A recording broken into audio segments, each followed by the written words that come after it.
So Donald Trump is not as wealthy as he is because he's a good businessman. Uh, he was as wealthy as he was because his father was a good businessman. He provided enough money that when Donald Trump inherited it, he could do something which is very common in wealthy business families who are trying to build dynasties.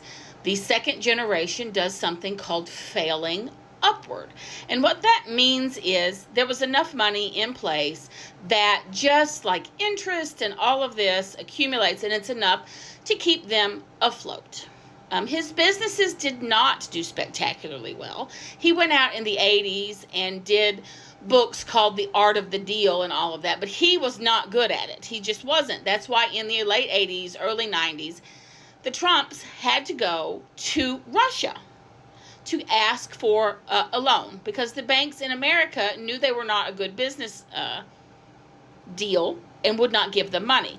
You can find that on video. They talk about it. They don't hide that. That is what it is. But Donald's family was wealthy enough where he could fail up. He is as wealthy as he is now because he is a grifter. And he seems to be pretty good at grifting. I don't know that he's naturally a con artist or whether he has just happened to stumble upon people who looked at him and said, hey, we can use this person in our long con, and then they're using him, and he's benefiting from that. I don't know. I don't think he's very smart. He doesn't speak very smartly.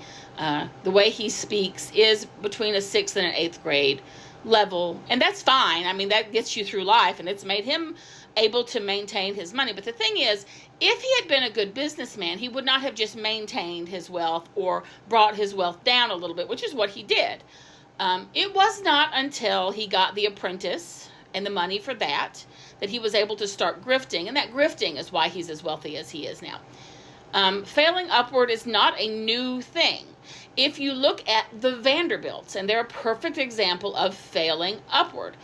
If you go back to the Industrial Revolution, when the Vanderbilts made their money and they built more and they did all of that, that generation was good at business. The subsequent generations were less and less capable until we get to the generation that we know now, and that is Anderson Cooper.